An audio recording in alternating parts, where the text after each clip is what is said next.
You need to get back on the bear hunt. So it's time you understand what you're up against. The locals think that a radioactive mutant lives on Postaya Mountain, but I know what's really up there, and it's my fault.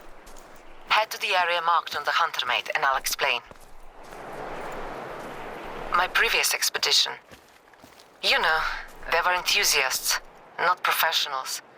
Passionate amateurs, like Gunther Baden. One day I sent some of them to observe a rare, exotic bear. An albino brown bear. As long as they didn't provoke the animal, what harm could come from documenting its presence? But when the party came back to camp for dinner, they accidentally led the albino right to us. The animal was beyond hungry. It was starving. I put myself between the bear and the team, and I shouted, and I stood my ground, but it kept moving forward. It took one swipe and I was on the ground. I put both buckshot rounds from my shotgun into its chest. Point blank. It howled and ran off. I tried to get up and chase after it, but... Might as well rip this bandage off quickly. So, I can't walk.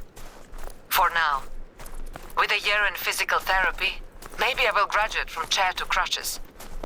I won't be dancing to Kalinka anytime soon, but at least, with your help, I'll see this expedition completed.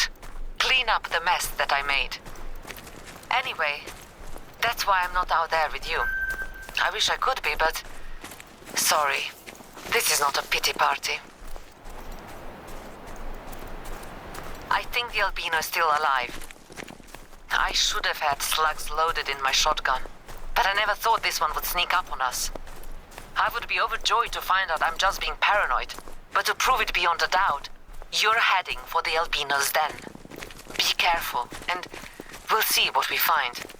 Maybe in this case, my paranoia is justified.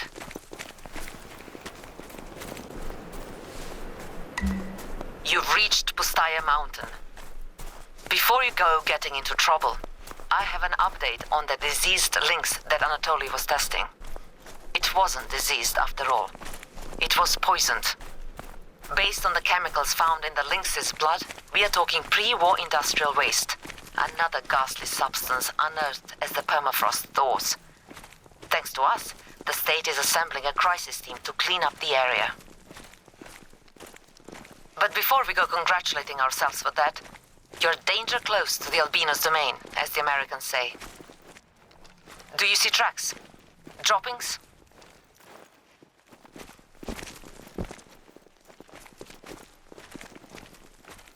Bears only make that sound when they're in pain. Like the pain you might be in if you had 2 rounds of buckshot in your chest.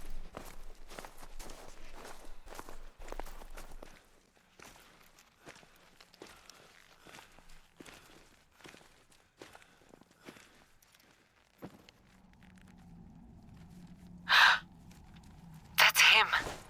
The albino. But this is no way to survive. I can only imagine the pain he must be in. Please, end his suffering.